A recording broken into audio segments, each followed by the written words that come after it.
Racer, and welcome back to Five Nights at Freddy's Sister Location Custom Night. And today we're going to be attempting Golden Freddy mode, also known as 1020. And yeah, straight into it.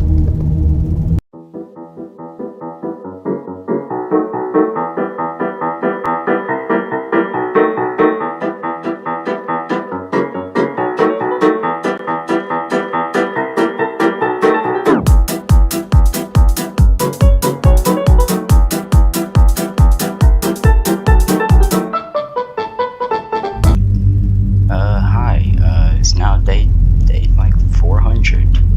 Anyway, I got the basic strategy down. I've gotten very close, so close, but I just need to adjust my strategy about Foxy, because what I didn't realize is that Foxy does drain power when he hits the door. So I just need to make sure I watch Foxy just a little bit more, which requires some minor adjustments, but if I do that, I should have enough power, no problem. And this should be in the back, but I just gotta make sure that my reaction times and my concentration are up. And that's a struggle right now.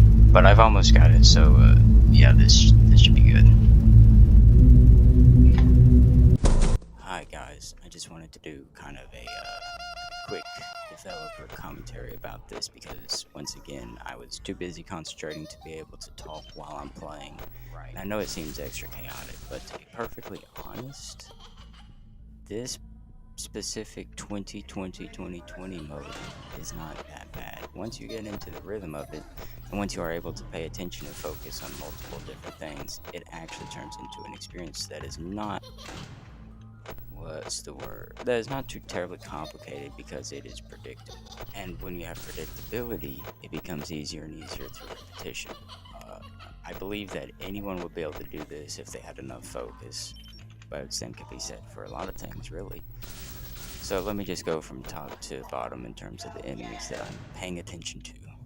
You may have noticed that I'm saying left and right, and that's just a reinforcement to know where Freddy is, because when he flips back and forth, it's easy to lose track of exactly where he is.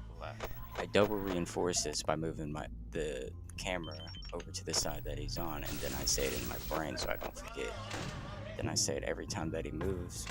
I try to say it every time that he moves. Sometimes I forget, because it's just so chaotic. And so then I'm able to respond to his call out on whether he's on the left or the right side. So after that, the second responsibility is Foxy. You have to pay attention to Foxy, and this is a lot like Five Nights at Freddy's 1. You have to know where he is, or you have to keep the camera on him so he doesn't leave his stage. Because when he bangs on your door, like FNAF 1, he does drain your power, but not as much as the original game. He only drains like 2 to 3% as far as I know. But it's important to pay attention to him and keep track of him so he doesn't leave his stage much, or go bang on your door a whole lot through the whole night. Now, this is difficult because the more you flip your screen, the more you have to risk looking at Yendo. I don't know. And Yendo is probably the thing that makes this the most difficult. If Yendo wasn't there, this would be so much easier, because Yendo is like a reaction time test. If you flip the screen down and he's there, you have to flip the screen back up. But there's also a small chance, I believe, probably like 30% chance that he's not there. And if your finger's twitchy, you'll flip the screen back up, and that's what I mean by slow. If you see me flipping the screen spastically, it's because I was stuck in a loop of instantly switching it back up until he appeared, and then I was able to break out of the loop from my own finger. So he drains your oxygen, and he does it quick, like very quick. So if you're not instant on bringing the screen back up, you're going to lose oxygen, and then you're not going to be able to see anything in the entire game, and your focus goes off. And this game, this particular mode, is broken down into 3 different senses. You have to see to be able to know when Lolbit and Bonnet and Yendo is there. You have to be able to listen to know when Freddy's doing his thing, when Biddy Bab's doing his thing, when Blora's doing their thing. And you have to have muscle memory to know where to put your mouse for the cameras and for Bonnet's nose. So there's 3 different things, and if you remove the ability to see, then you kind of, your whole plan starts to unravel. Not that it's impossible, but it is guesswork at that point. But after that, Yendo is the hard one, and then everything just kind of falls into place. Bonna is just like, can you put your hand on her nose? It's just kind of following her left. You try to keep your mouse at the same level on the screen every time that you turn back. And I think thankfully, it defaults after you put the camera down. The mouse resets position to Bonnet's nose level, which makes it a whole lot easier. And then you just have to move to the left. And next up is Ballora. And Ballora is easy. Ballora and Biddy Bap kind of fall into the same category. You're just listening. Ballora, you're listening until she gets really close. Biddy Bap, you only need to listen for the metal vent.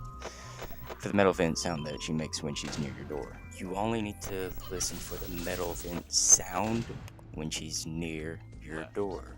When you hear that crumpling of aluminum metal, that means that she's very nearby, and you need to just throw down that door until you hear a bang. You have to be careful when you've got a lot of doors down waiting for bangs until all the bangs clear, and then you can go. And then the next thing you have to worry about is in part and conjoined with flipping of the screen for Foxy. And that's the electrobab and the mini rings that are messing with your power and your air. So thankfully, and this is where the pattern comes in, they do go in a pattern. You can get them so they sync up at the exact same time. And then you can take care of them both at once. And it makes my life a lot easier because that's one more variable that I don't have to watch out for. It combines two things into just one thing, so you're technically only messing with 9 animatronics. After that, everything starts to fall into place. You know you've got LOL bit in the back, and that's a little more muscle memory to move over to the LOL keys. But all this is like a balance of oxygen. Not so much power, because power wasn't too much of an issue, because I was able to get through this with a few percentage left. But oxygen, being able to see above all else was the hardest thing. And towards the end here, you can see I actually managed to keep my oxygen up. And so all in all, this makes for a very complicated experience. You have to multitask on a lot of things, but it's not impossible, even though it seems like it might be. There's just a lot of moving parts and a lot of things that you have to pay attention to. But thankfully, I'm already at the end of the road here, and I've officially won it. So, thanks for listening. Yes! Yes! Yes! Yes! Oh my god! Oh my god! Oh my god! Oh my god! Father. Oh. It's me, Michael. Ooh. I did it. I found it. It was right where you said it would be. They were all there. They didn't recognize me at first, but then they thought I was you. And I found her. I put her back together, just like you asked me to. She's free now. But something is wrong with me. I should be dead, but I'm not. I've been living in shadows. There is only one thing left for me to do now. I'm going to come find you. I'm going to come find you.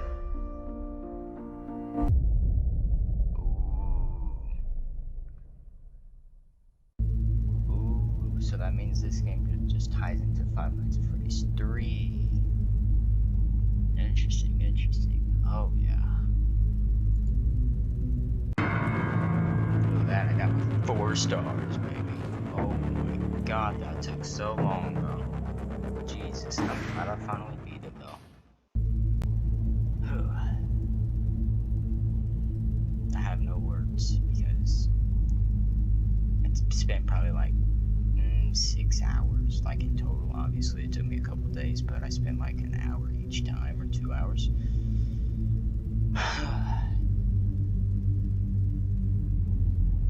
Well, so I guess it was Michael, the son of William Afton, got the scoop, and then Ennard left his body, but Ennard left something inside of Michael. Not like machinery, something like supernatural or something. I don't know. This whole story is complicated. I'm gonna get out of here. I'm gonna see you on the next one. Bye bye.